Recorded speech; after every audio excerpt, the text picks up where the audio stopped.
That evening, I'm invited to a wine tasting in the cellar by the manager, Shai Goodman. Even the cellar has its share of precious objets d'art, in addition to which Mateya has an almost as precious collection of rare and desirable wines. They have a specially selected range of house wines, moderately priced and designed to represent the dominant South African cultivars, from the indigenous Pinotage to the more cosmopolitan Merlots and Cabernet Sauvignons. Shai is rightly proud of the magnificent stocked cellar and the unusual selection of wines from lesser-known vineyards. Separately housed in their own bins are a range of the most noble wines from South Africa and the world.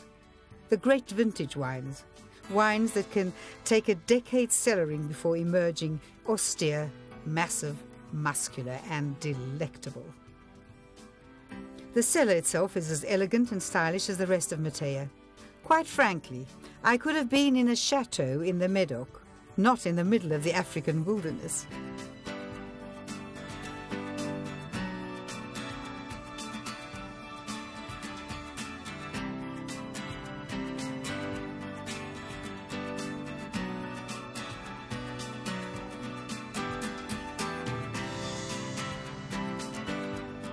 Shai has laid on a restrained selection of biscuits, cheese and other delights to help our palates cope with the seductive flavours of the velvet-robed breads which we're about to savour.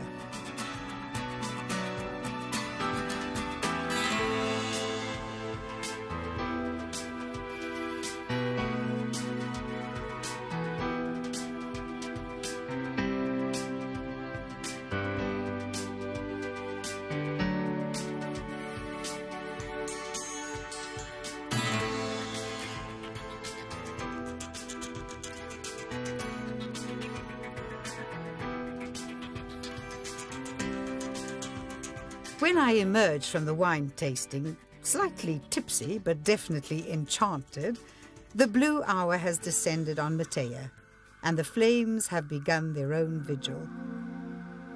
And then night comes in, bringing with it the lion calls I love. Breakfast, like every meal at Mateya, is an absolute pleasure.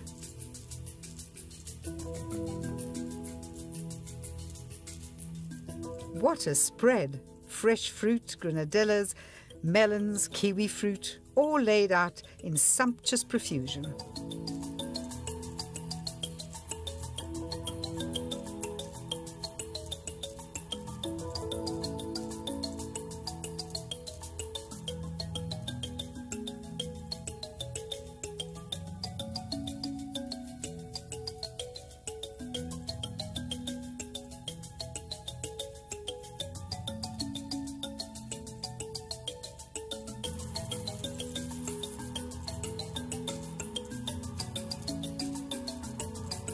It's easy to overindulge at Mateya, and I do. But for those of you who like to work off those extra calories, there's a fully equipped gymnasium, complete with a hot tub and all the instruments of torture you could possibly need to tone your muscles and work away your breakfast, all watched over by exotic plank masks from the Ivory Coast.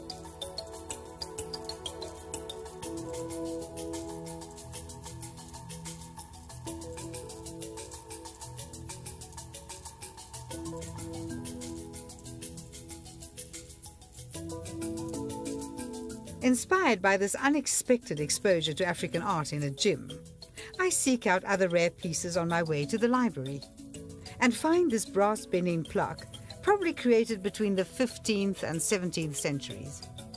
It seems likely that this plaque depicts King Uranmian returning from battle, flanked by two messengers.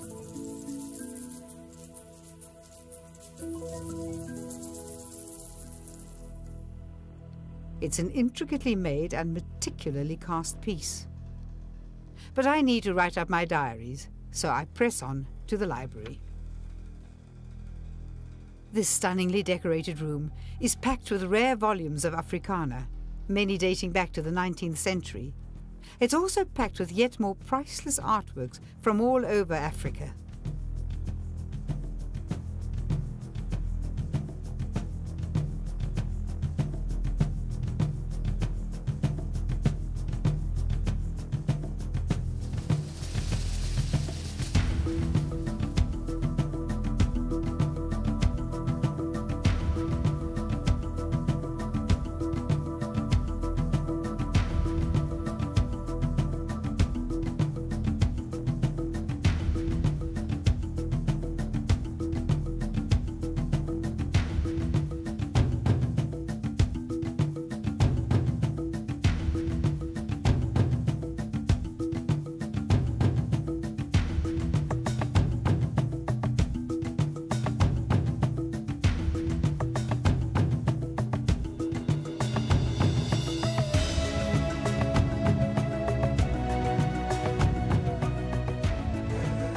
find some real rarities.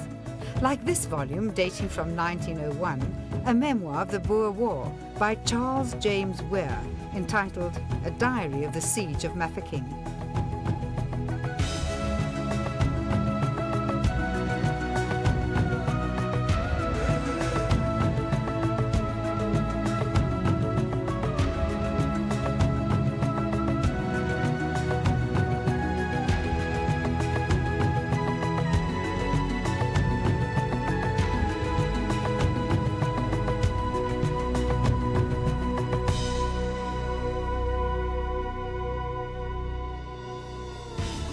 The library at Mateya is a bibliophile's paradise. There's even a lovely copy of William Cornwallis Harris's classic and much sought-after work, Wild Sports of Southern Africa. A 4th edition, admittedly, but still illustrated with his own hand-coloured prints of the game animals of Southern Africa.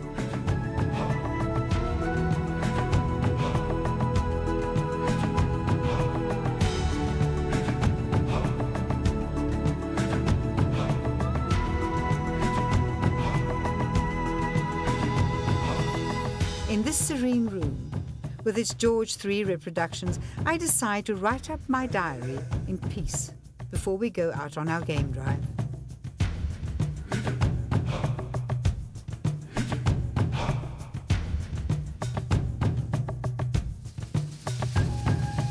Mateya Lodge is situated within the 75,000-hectare Madikwe Game Reserve in the northwestern corner of South Africa. This enormous unspoilt wilderness is characterized by wide grassed plains that slope down from prominent hills and stretch from horizon to horizon. Mateya is home not only to the Big Five, lion, elephant, rhino, buffalo and leopard, but also boasts big populations of both cheetah and wild dog. This is natural. The open plains are the perfect habitat for both the sprinting cheetah and the tireless hunting dogs.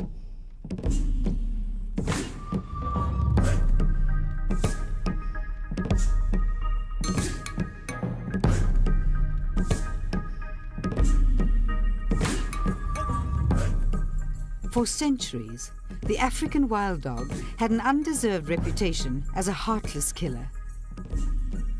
This stems mostly from an anthropomorphic Western prejudice about mob killing versus single combat. There was a bizarre prejudice against the pack hunting technique used by the wild dog, which was seen unconsciously as unfair, the wildlife equivalent of bullying to death, and was contrasted with the supposed one-on-one hunting technique used by lions. Now, thanks to Hugo von Lavick's pioneering studies, we know that the wild dog has a social system that is very complex, and that the care they show their offspring would make a lion blush in shame. Whereas lion cub mortality is very high, wild dog pups are meticulously and caringly reared by their parents and relatives.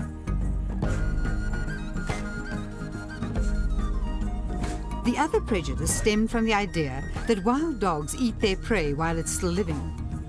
This is partly true, but new work shows that death often comes to wild dog prey quicker than it does to lion prey. All of this is largely sentimental. Africa is harsh in its judgments, and compassion for food animals has no place in the complex structure of the interlocking destinies of predator and prey.